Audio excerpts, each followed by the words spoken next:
Hi everyone, welcome to Essex Paranormal. So I'm going to do a video on why I'm doing what I'm doing and kind of how I'm going to be doing it. I've done quite a lot of research into the types of paranormal investigations that I want to do, and I don't want to do, with massive respect to everybody out there in the paranormal community, I don't want to do the normal, just go into a location, set up loads of equipment, do some calling out and hope and expect that, you know, somebody is going to appear or make a noise or a clicking or a tap. Or these are things I've done before. These are techniques that I've used for years and I've had some good results. I've had some results that have been shit, really. And I've worked with some people that have been amazing, and I've worked with some people that I know have clearly faked things, which really upsets me because it's absolutely pointless. There's so many more things you could be doing than pretending that something's real. That's not what I want this incarnation of Essex Paranormal to be about. What I really want is this incarnation of Essex Paranormal to be about truth, honesty and research, really, more than anything, because I have no problem going to a location where maybe nothing happens or it's minimal. It'd be great if you go to a location and loads of stuff happens and shit's kicking off. I don't really know anybody where that's actually happened, but anyway, that's kind of where I'm at with Essex Paranormal. For those of you that don't know, Essex Paranormal was a group that I joined many years ago. It was run by somebody called Laura and Paul and John and Kevin, and they were quite an established team actually in Essex, and I was asked to join after just paying to go along to one of their investigations at Kelford and Hatch secret nuclear bunker, which was really good. It was really good, not that active at the time, but really good. And I think I did another couple and they approached me and said, oh, you know, would you like to join the team? And I jumped at the chance.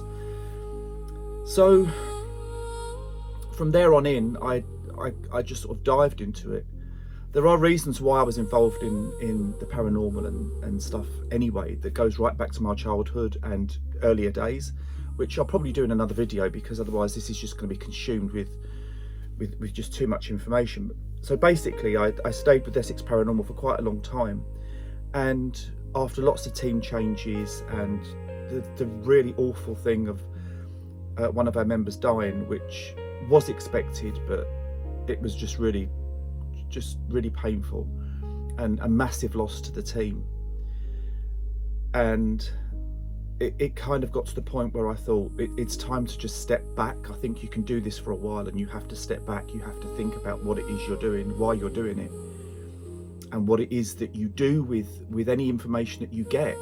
So I stepped back, I stopped doing it, I just focused on my job, and I did some other stuff with some other organisations later on, which were okay. And then I basically put it to bed. I kept my interest, I read, I watched things on telly and YouTube, but I really didn't do anything more about it until very recently, when it was just an itch that needed to be scratched. I wanted to attempt to resurrect Essex Paranormal because it had become dormant. All the members have kind of left and it was just sitting there really as a void. So I looked into it and decided to kickstart it. But this time I want to do it very differently. I want to make sure that Essex Paranormal is really level ground. It's really research based, and I don't want it to be sensational. I don't need or have to have, you know, so many subscribers and likes and followers. I'm not particularly interested in that. I'm doing it for my own reasons. I'm also doing it in the memory of Mr. John Rayner, that was part of the original team, because the hours of conversation that him and I used to have about the afterlife and the hope for him that there was something afterwards, because he unfortunately lost his life to a long-term illness. And it's just been on my mind recently for quite some time, and I thought, yeah, if there's any reason why I should kickstart this and go back into it, it should be in partly in his memory, and it should be one of the mainstay reasons why I'm going to do what I do. So all the videos that I'm hoping to post over the next 12 to 14 months, they're all going to be real. Nothing's going to be staged. They're all going to be honest. I'm happy for people to comment negatively, positively, middle ground. It doesn't matter. I'm not going to put anything out that's a joke, that's not real.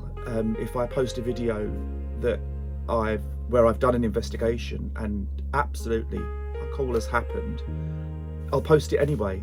You know, it's as much about disproving as it is with proving. So that's basically what I think Essex Paranormal this time round is going to be about, which I know that the original founder, Laura, I think she would be quite happy about that. I'm currently trying to find her so I can talk to her about this version of Essex Paranormal, but she's quite elusive.